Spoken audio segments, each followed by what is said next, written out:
కవిత బెయిల్పై తెలంగాణ సీఎం రేవంత్ రెడ్డి వ్యాఖ్యలను తీవ్రంగా తప్పుపట్టింది సుప్రీంకోర్టు. రాజ్యాంగబద్దమైన పదవిలో ఉండి సుప్రీంకోర్టుపై అనుచితంగా మాట్లాడారని ఘాటుగా వ్యాఖ్యానించింది. తాము ఎవరి విమర్శలు వ్యాఖ్యలు పట్టించుకోమని, తమ మనస్సాక్షి ప్రకారం విధులు నిర్వహిస్తామని బీఆర్ గవాయ్, పీకే మిశ్రా, కేవీ విశ్వనాథన్లతో కూడిన సుప్రీం ధర్మాసనం కామెంట్స్ చేసింది. 2015 నాటి ఓటుకు నోటు కేసును తెలంగాణ బయట భోపాల్లో విచారణ జరపాలన్న బీఆర్ఎస్ నేత జగదీష్ రెడ్డి వేసిన పిటిషన్పై సుప్రీంకోర్టులో వాదనలు జరిగాయి. ఈ సందర్భంగా ఇటీవల రేవంత్ చేసిన వ్యాఖ్యలు ప్రస్తావనకు వచ్చినట్లు సమాచారం. రేవంత్ కు సుప్రీంకోర్టుపై నమ్మకం లేకపోతే విచారణను తెలంగాణ బయట నిర్వహించేందుకు అనుమతిస్తామని తెలిపింది. సెప్టెంబర్ 2కు తదుపరి విచారణ వాయిదా వేసింది.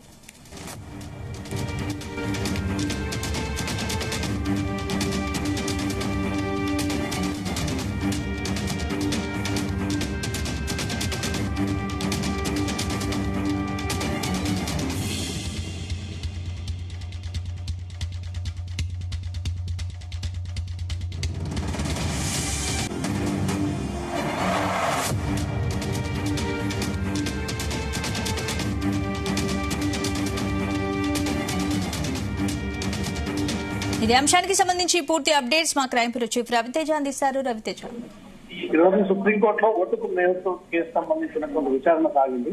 గతంలోనే కోర్టు ఈ కేసుకు సంబంధించి తెలంగాణలో కాకుండా ఇతర రాష్ట్రాల్లో ఈ కేసు విచారించాలన్నట్టుగా కూడా గతంలో కోర్టు ఈ ఆదేశాలు ఇచ్చింది. మళ్ళీ ఈ రోజు అదే ఓటు నోటు కేసుకు సంబంధించినటువంటి విచారణ సాగుతుంది. నిన్న మొన్న లిక్కర్ కేసులో కవితకు బెయిల్ లభ్యం అవడము, బెయిల్ లభ్యమైన తర్వాత రేవంత్ రెడ్డికి ఘాటు వ్యాఖ్యలు చేయడంతో మాత్రం కోర్టు సీరియస్ గా తెలంగాణ సీఎం రేవంత్ రెడ్డి స్పందిస్తూ గతంలో మాట్లాడినటువంటి అంశాల విధాలు చూస్తే కవిత బెయిల్ కోసం ఎంపీ సీట్లు బీఆర్ఎస్ త్యాగం చేసింది. బీఆర్ఎస్ బీజేపీ ఒప్పందంలో భాగంగానే కవితకు బెయిల్ వచ్చింది.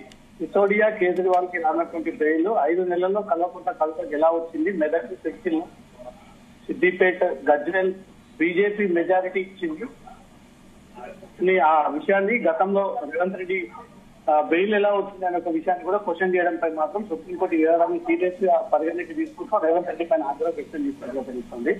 మెజారిటీ ఇచ్చినటువంటి మాట వాస్తవం కాదు. 7 చోట్ల డిపాజిట్ కోల్పోయి 15 చోట్ల 3వ స్థానం వచ్చేంత వరకు కూడా బలహీనంగా బీఆర్ఎస్ ఉందా అంటూ కూడా రేవంత్ ఈ bail liquor party liquor case సందర్భంగా బెయిల్ వచ్చిన సందర్భంగా రేవంత్ రెడ్డి ఈ వ్యాఖ్యలు చేయడం జరిగింది. తెలంగాణలో 2015 ఎమ్మెల్సీ ఎన్నికల సందర్భంగా టీడీపీ అధినేత చంద్రబాబు నాయుడు ఆదేశాల మేరకు ఓటుకు నోటు వ్యవహారం నడుస్తుంది. ఈ కేసులో పట్టుబడ్డటువంటి రేవంత్ రెడ్డి అరెస్ట్ అయి జైల్లో ఉండడము, తర్వాత ఈ బెయిల్ నుంచి బయటకు వచ్చిన తర్వాత సుప్రీంకోర్టు తెలంగాణలో కాకుండా ఇతర రాష్ట్రాలలో ఈ కేసు విచారణ చేపట్టాలని కూడా అప్పట్లో జగదీష్ రెడ్డి చేసినటువంటి పిటిషన్ ఈ రోజు సుప్రీంకోర్టు విచారణ సందర్భంగా నిన్న మొన్న వరకు రేవంత్ రెడ్డి కవితకి ఇచ్చినటువంటి బెయిల్ విషయంలో న్యాయస్థానాలను తప్పుపడుతూ రాజకీయమైనటువంటి కలరింగ్ ఇస్తూ చేసినటువంటి వ్యాఖ్యలపైన కోర్టు సీరియస్ అవుతూ రేవంత్ రెడ్డి పైన ఆగ్రహం వ్యక్తం చేసినట్టుగా తెలుస్తోంది. దీంతో తను మాట్లాడినటువంటి వర్షన్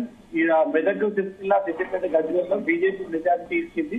7 చోట్ల డిపాజిట్ కోల్పోయి 15 చోట్ల 3వ స్థానంలో వచ్చినంత బలహీనంగా బీఆర్ఎస్ ఉంది అని రేవంత్ ఈ విషయం అనడము, బీజేపీ బీఆర్ఎస్ ఒప్పందంలో భాగంగానే కవితకు బెయిల్ దొరికింది, ఇతర నిందితులకు రానటువంటి బెయిల్ కవితకు ఎలా వచ్చింది అనే దానిపై కూడా కొంత కోర్టునే తప్పుపడుతూ కోర్టు ఆర్డర్స్ నే ఉల్లంఘన చేశారనే ఒక విషయం కూడా రేవంత్ రెడ్డి స్పందించడము, రేవంత్ రెడ్డి స్పందించినటువంటి తీరుపై కూడా కోర్టుకి కోర్టుకు దృష్టికి వెళ్ళినటువంటి వెంటనే కోర్టు ఈ రోజు రేవంత్ రెడ్డి ఒక బాధ్యత గల హోదాలో ఉంది, ఒక రాష్ట్రానికి ముఖ్యమంత్రి అయ్యి ఉంది, ఒక సీనియర్ నాయకుడు అయ్యి ఉంది, కోర్టు ఇచ్చినటువంటి తీర్పుని తప్పుపడతారని కూడా సుప్రీంకోర్టు ఈ రకమైనటువంటి ఆగ్రహాన్ని వ్యక్తం చేసినట్టుగా తెలుస్తోంది.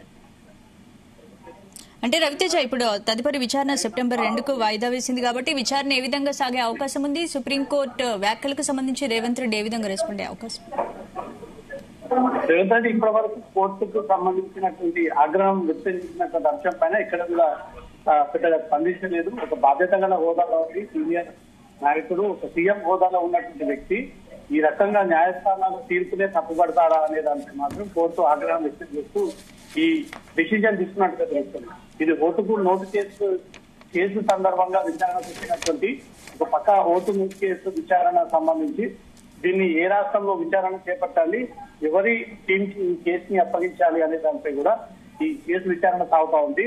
కవిత బెయిల్ అంశంపై కూడా రేవంత్ రెడ్డి నోరు జారి ఈ వ్యాఖ్యలు చేయడంతో కోర్టు దాని పరిగణలోకి తీసుకొని కొంత ఆగ్రహాన్ని వ్యక్తం చేస్తూ రేవంత్ రెడ్డి ఎలా కోర్టు వ్యవహారాల్లో జోక్యం చేసుకుని ఈ రకమైనటువంటి విమర్శలు చేస్తాడు అన్నట్టుగా మాత్రం సుప్రీంకోర్టు ఆగ్రహం వ్యక్తం చేస్తా ఉంది. దీనిపైన తదుపరి తిరిగి ఈ కేసు వాయిదా వేయడం జరిగింది. ఇప్పటి వరకు కవిత బెయిల్ విషయంలో రేవంత్ రెడ్డి వ్యాఖ్యలపైన కోర్టు ఎక్కడ కూడా ఆదేశాలు జారీ చేస్తూ ఉల్లంఘనకు పాల్పడ్డారని కేసు నమోదు చేయడం కానీ లేదా తిరిగి ధర్మాసనానికి క్షమాపణ చేస్తారనే విధంగా మాత్రం కోర్టు ఎక్కడ కూడా ఈ ఆదేశాలు అయితే జారీ చేయలేదు. కేవలం ఒక ముఖ్యమంత్రి హోదాలో ఉండి కోర్టు నిర్ణయాన్ని తప్పుపడతాడా అనే దానిపై మాత్రమే కోర్టు ఆగ్రహం వ్యక్తం చేస్తుందిగా తెలుస్తుంది.